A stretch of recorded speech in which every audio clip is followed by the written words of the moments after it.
Welcome to the Books of Titans podcast, where I seek truth in the world's best books. I'm your host, Erik Rostad, coming to you from the beautiful Books of Titans studio in Franklin, Tennessee.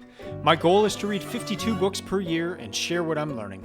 I'll talk a bit about each book, tie ideas together from a variety of genres, and share the one thing I always hope to remember from each book. Today I'm going to cover Shoe Dog by Phil Knight, a memoir by the creator of Nike. This is book 51 of 52 for my 2022 reading list. Well, this book is a story about the founding of Nike, with chapters broken down by year of the life of Phil Knight. And if you're like me, you're familiar with the brand. You're familiar with Nike, this global behemoth of a sports company, but you're probably not as familiar with the story on how the company got there and the struggle that it was to get there, the number of close calls, the times that it came down to a single person's decision on whether the company made it another day or not. And that was just a really incredible thing to see throughout this book. I was familiar with it being a successful company, but to see how long it struggled and how much it struggled for a while just to get going was really interesting. And there was this one part where Phil's talking about a meeting where he just looks at the guy who is going to fund them for a little while longer. And he makes this statement that they look at each other and there's a knowing glance. And here's the statement Phil makes. In that brief wordless exchange, countless fates and futures were decided, end quote. I remember obsessively drawing the Nike logo in middle school. Nike Airs were the big thing, especially Air Jordans. And that's what the cool kids had, and that's what you wanted to have.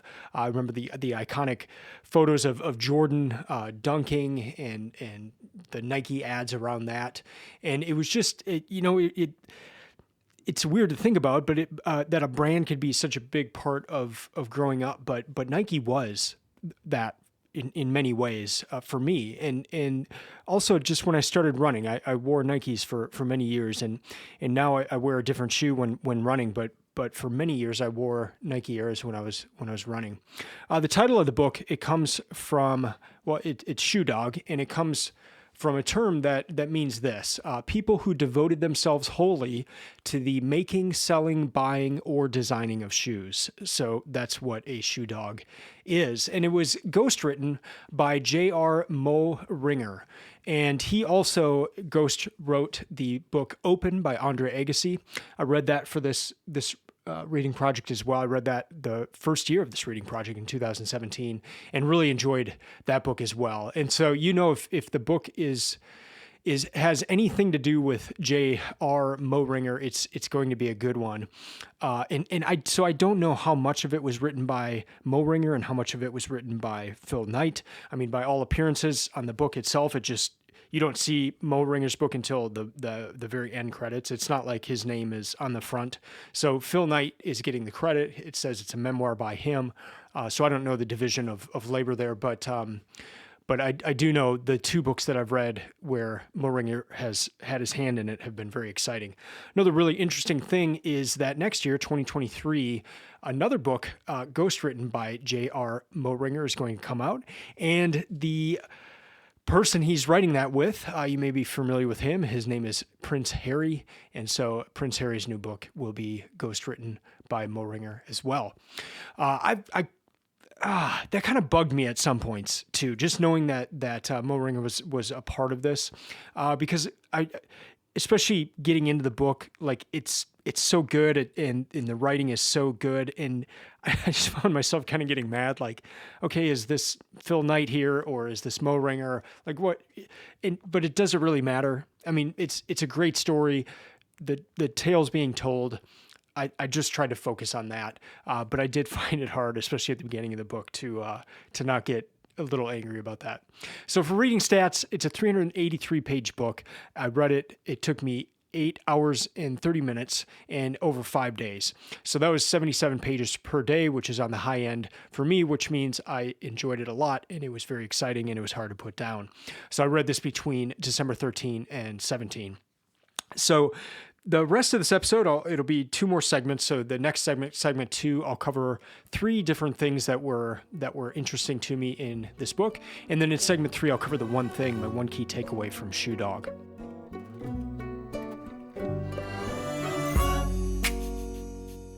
Well, if this is a book you think you'd enjoy reading, I would ask you to purchase it from Landmark Booksellers in Franklin, Tennessee. I'm the business manager there, and that's the best way that you can support this podcast is to buy it from us.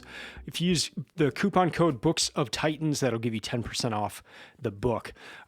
We've actually had a few people come into the store recently, some of you guys who are podcast listeners, and I really appreciate that. But it is an awesome bookstore. I mean, it feels and looks like a bookstore, so I do hope if you are in town, if you're near the Franklin, Tennessee area, that you'll come and stop by and say hi.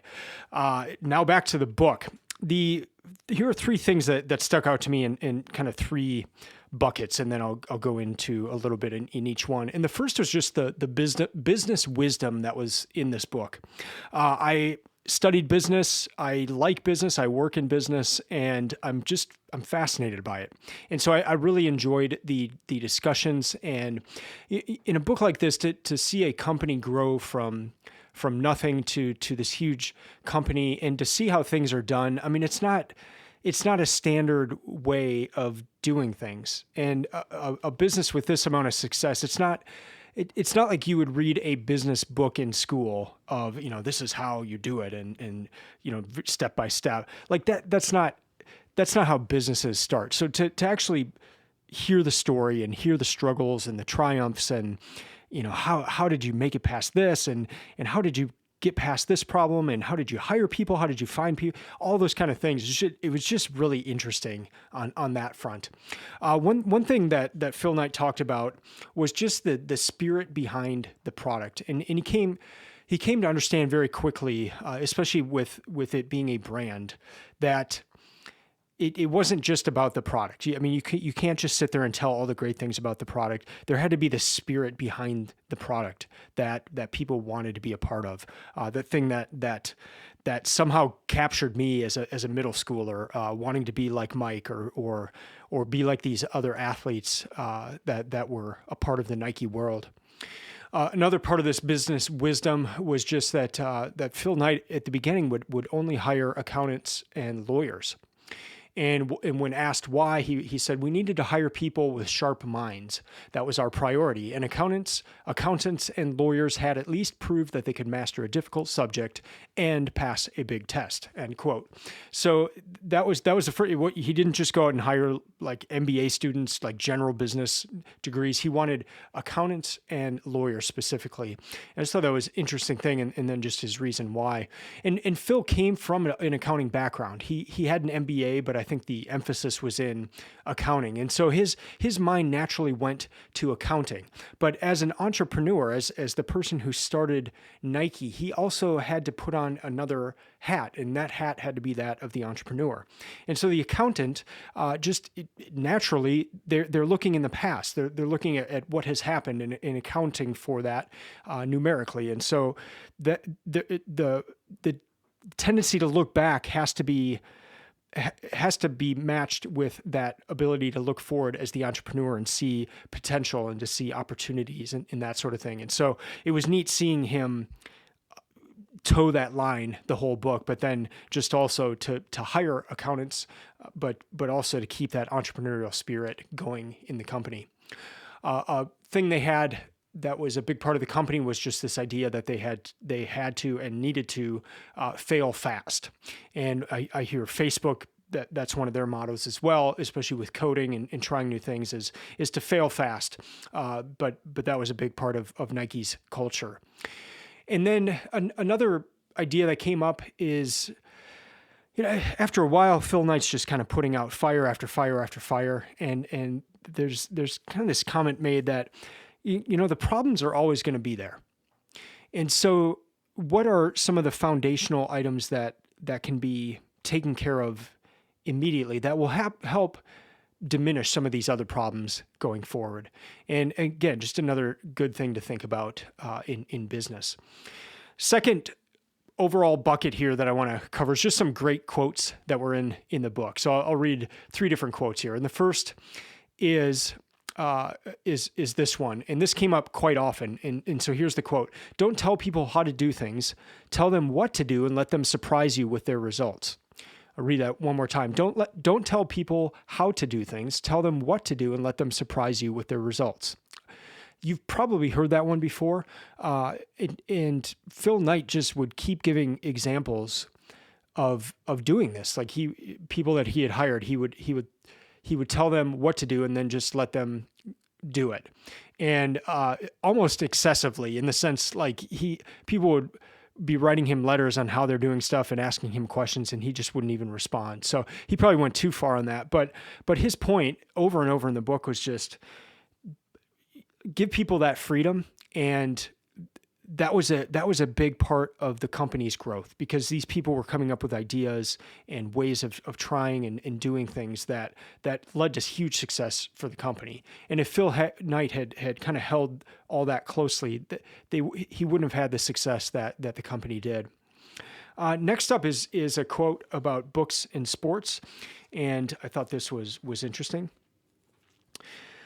I decided that this is what sports are, what they can do. Like books, sports give people a sense of having lived other lives, of taking part in other people's victories and defeats. When sports are at their best, the spirit of the fan merges with the spirit of the athlete.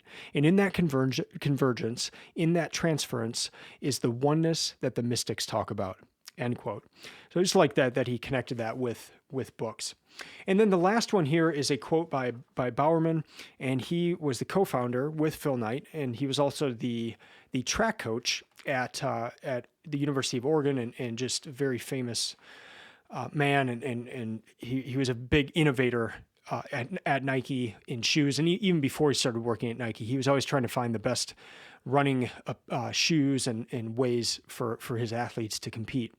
And so you heard me just call him the coach, but that's not what he enjoyed being called. And so let me read this section. He detested being called coach. Given his background, his makeup, he naturally thought of track as a means to an end. He called himself a professor of competitive responses, and his job, as he saw it and often described it, was to get you ready for the struggles and competitions that lay ahead far beyond Oregon.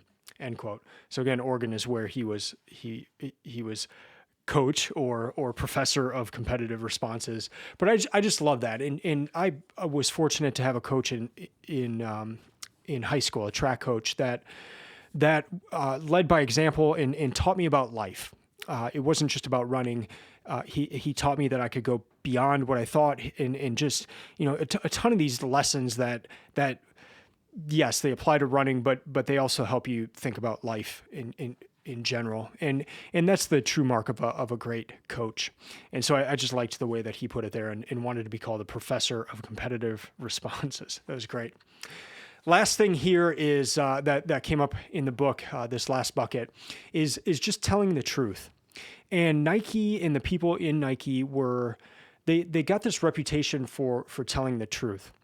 And that helped them win a court case, and it helped them win a client in another case.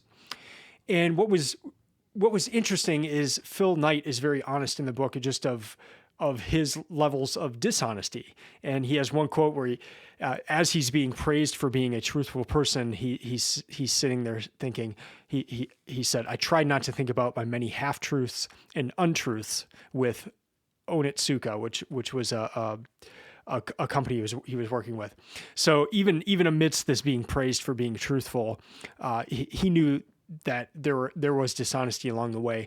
But just the bigger point, and what keeps coming up over and over in the book, is Nike would get things over other companies because they were known as being truth tellers and truthful, and just truthful in how they did business. And so, just at a base level, it's the right thing to do, but at a different level, it's part of maybe that first bucket I talked about of business wisdom, of just be truthful, and that will help you along the way, and you'll get that reputation, and people will be able to trust you, and that sort of thing. So it was just neat to see, and it's again, these themes that I mentioned, they show up over and over in the book. So it's not just this popped up one time, but that you see this throughout the book, and you see how it helped Nike, and you see how that led to a lot of their success. So those are the three things that really stick out in this book to me. And then in the next segment, I'll cover my one thing.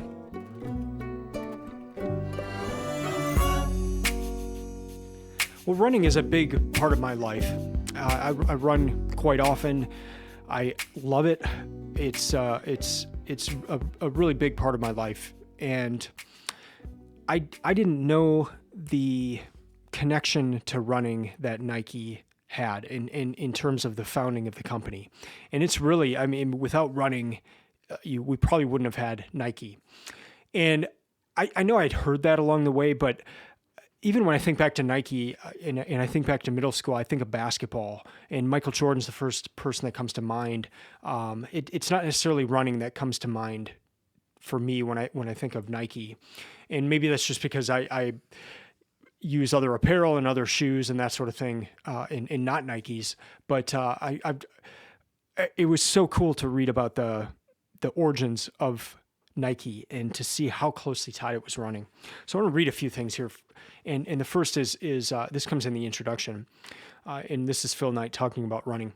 For that matter, few ideas are as crazy as my favorite thing, running. It's hard. It's painful. It's risky. The rewards are few and far from guaranteed. When you run around an oval track or down an empty road, you have no real destination, at least none that can fully justify the effort. The act itself becomes the destination. It's not just that there's no finish line, it's that you define the finish line. Whatever pleasures or gains you derive from the act of running, you must find them within. It's all in how you frame it, how you sell it to yourself. End quote. Phil keeps talking about believing in running and being passionate about running. And he compares that to previous jobs that he had before he started Nike. And he would be selling encyclopedias, or he'd be selling some other product, or he was in accounting, and he never believed in it. It never moved him. But when he started selling sneakers, like he didn't view it as selling, because he loved running so much that if he could help someone else run better or have more comfort in their running with the shoe, then that was like a joy to him. And so it was neat to read about that. You also see one of the first athletes that they sponsored was Steve Prefontaine, and he's one of the greatest runners of all time. And he was one of the first runners. He unfortunately died at a very early age, but yeah, that just goes into the origins of Nike and how closely tied it was to running. Last thing here about running in Nike is just one of the other people who I really enjoyed reading about, and this was Johnson. And Johnson was an avid reader, so all the time throughout the book, you see him like he's in an important meeting and they're waiting to get into the meeting or something. He whips out a book and he starts reading. So he's always reading. But here's what Johnson said. In his heart of hearts, or this is about Johnson. In his heart of hearts, Johnson believed that runners are God's chosen, that running done right in the correct spirit and with the proper form is a mystical exercise, no less than meditation or prayer, and thus he felt called to help runners reach their nirvana. End quote. I brought that up when I read a book. It was a book about monks running, and the Marathon Monks of Mount Hiei, I think. And that was from 2018, my reading list, or 2019, I believe. And when I did that episode, I made the comment, it's interesting to me that more monks or more spiritual centers don't have running as a part of it. And these Marathon Monks obviously did, but just in my running, it becomes like a very spiritual thing, in the sense of, your mind becomes focused. And as you're challenging yourself, you're going deeper in your mind, and so there's some spiritual aspect. So I enjoyed that quote that Johnson, or that thing that Johnson thought about running, in connected with that as well. So that's my one thing. It kind of came up in different parts, but just something that I guess I had heard but just didn't remember, and so the one thing that I will probably always remember after reading this book is just that deep connection to the founding and the origins of the company with running itself. There was one other thing, somewhat related, in Phil Knight talking about his strategy for running a mile. And the mile was the event that I did in high school. And my strategy of running the mile would be to go out pretty hard on that first. So there's 4 laps in a mile on the track. So on the first lap, I would go out pretty hard, and the adrenaline's kicking in, like people are excited. So, running really hard that first lap is generally, it just kind of happens naturally. And then my strategy would be for the second and third lap to just maintain a stride, like just kind of, I'm working hard. I'm pushing, but I don't want to burn out. So I just need to kind of maintain a fast speed and just kind of focus on that stride. And then in that last lap, I would kind of the first 200, I would kick it up a little bit. And then the last 200, so the last half of that last lap, I would just pretty much go all out with the final 100 stretch, just, absolute all out. And so that was my strategy. So kind of the first and fourth laps were the super fast ones, and then the second and third were just trying to keep the stride. But listen to this approach. This was the strategy, Bowerman's strategy for running the mile. Set a fast pace for the first 2 laps. Run the third as hard as you can, then triple your speed on the fourth. So set a fast pace for the first 2 laps, run the third as hard as you can, and then triple your speed on the fourth. I just thought that was funny. And the final thing about running is that Phil Knight would run 6 miles, and he would do that almost every night. And he said that saved his life.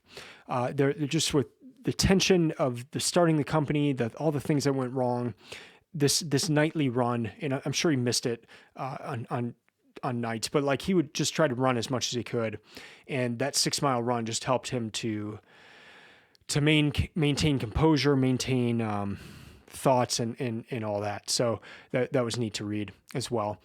One thing that was hard to read about in this book was just his troubled relationship with his children. It came up a lot. He had 2 sons, and neither of them wanted to go into sports or have anything to do with sports. And it was hard to read about that. And it's just something I see come up a lot with successful people. Either the books that I've read for this project, they'll mention the same thing. Just, there's difficulty with their relationships with their children. And I think a lot of it just has to do with the amount of time they're working. Just to recap then, this is a really interesting and good book. It goes fast. It's exciting.